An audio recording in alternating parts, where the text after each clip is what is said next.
اس کا مطلب یہ ہے کہ سب کچھ اللہ کی طرف سے ہے اور اللہ کی طرف واپس چلا جاتا ہے. میرا تو اپنا تھا ہی کچھ نہیں کہ مجھ سے کوئی چیز چھن گئی تو میں اس پر اپنے آپ کو اتنا پاگل کر دوں غم سے کہ میں گر جاؤں زمین پر.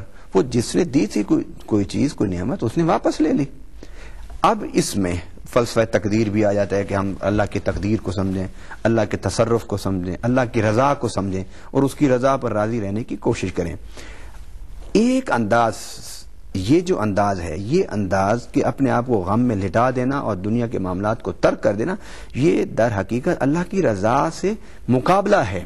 اور مومن تو وہ ہوتا ہے وَمَا تَشَاءُونَ إِلَّا أَن يَشَاءَ اللَّهُ, وہ کہتا ہے اللہ میں تیری رضا کے ساتھ تیری مشیت کے ساتھ میں راضی ہوں. اور علامہ صاحب مومن وہی ہوتا ہے جو اللہ تعالیٰ کی مشیت کے ساتھ اپنے آپ کو راضی کر لیتا ہے. ہم آپ سے یہ ضرور جانیں گے کہ صبر اور شکر کرنے والے جو لوگ ہیں ان کے لیے اللہ تعالیٰ نے کس قدر اجر و ثواب کا جو ہے وہ ہمیں بتایا ہے اور کس قدر اعلان ہوا ہے اس اجر و ثواب کا. لیکن ہمیں جانا ہے ایک چھوٹے سے وقفے پر. آپ ہمارا ساتھ دیجیے گا اس پروگرام میں جس میں آج ہم صبر اور شکر کی بات کر رہے ہیں. چھوٹا سا وقفہ, آپ سے ہماری ابھی ملاقات ہوتی ہے.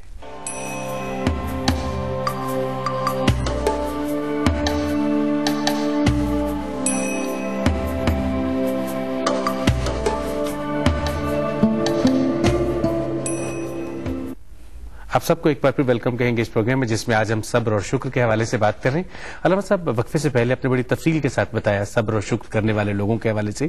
آپ یہ فرمائے گا کہ جو لوگ صبر اور شکر کرتے ہیں, جو لوگ اللہ تعالیٰ کی رضا کے ساتھ اپنی رضا کو شامل کر لیتے ہیں اور یہ سمجھ لیتے ہیں کہ یہی بہتر تھا جو اللہ تعالیٰ نے کیا, ان لوگوں کے لیے اللہ تعالیٰ نے کیا بشارتیں دی ہیں, ان کے لیے کیا اجر و ثواب ہے؟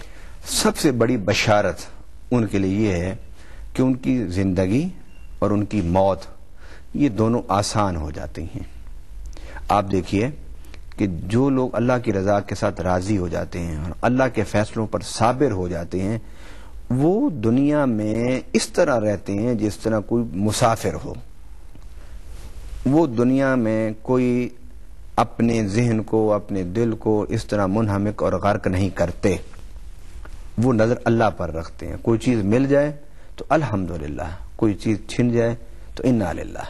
بس کہ اللہ نے دیے مجھے, میں نے اسے استعمال کیا, اسے اپنے پاس رکھا, اس کی ذمہ داری پوری کی, اب اللہ نے لے لیا اس کو, یہ اللہ کے فیصلے ہیں.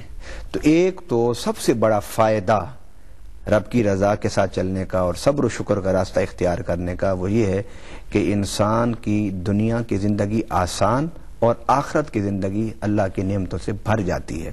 دوسری بات قرآن پاک میں اللہ نے فرمائی لئن شکرتم لازیدنکم, اگر تم شکر کرو گے تو ہم تمہاری نعمتوں کو بڑھائیں گے.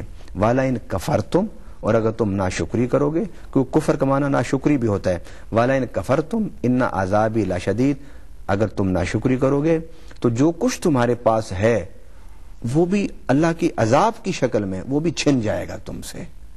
اللہ اکبر. تو گویا صبر و شکر جو لوگ کرتے ہیں وہ اللہ کی رضا کی نعمت حاصل کرتے ہیں. جو صبر و شکر کے راستے پر ہوتے ہیں وہ ہمیشہ جد و جہد کے راستے پر ہوتے ہیں. جو صبر و شکر کرتے ہیں وہ اللہ کی نعمتوں کو پاتے ہیں. جو صبر و شکر کرتے ہیں ان کی زندگی میں قناعت, ان کی زندگی میں برداشت, ان کی زندگی میں تحمل, ان کی زندگی میں حسن سلوک, ان کی زندگی میں دوسروں سے اچھا معاملہ, ان کی زندگی میں دوسروں کے ساتھ صلہ رحمی کرنا, ان کی زندگی میں دوسروں کے خدمت کرنا, ان کی زندگی میں سب سے بڑی چیز یہ پیدا ہو جاتی ہے جو صبر و شکر کے راستے پر ہوتے ہیں کہ ان کی زندگی میں حقوق سے زیادہ فرائض پر توجہ ہوتی ہے کہ میرے رب کے مجھ پر کیا فرائض ہیں اور رب کے بندوں کے مجھ پر کیا فرائض ہیں. بس وہ انہی فرائض کی ادائیگی میں مصروف ہو جاتا ہے, اپنے حقوق سے صرف نظر کرتے ہوئے نظر ہٹا کر صرف فرائض کی ادائیگی پر آ جاتا ہے. علامہ صاحب اس پروگرام میں ہم کچھ ای میلز بھی شامل کیا کرتے ہیں. آج کے اس پروگرام میں تھوڑا سا وقت ہے, میں یہ چاہوں گا کہ ان ای میلز کا آپ جواب دیجیے گا. یہ ہم پہلا ای میل لیتے ہیں.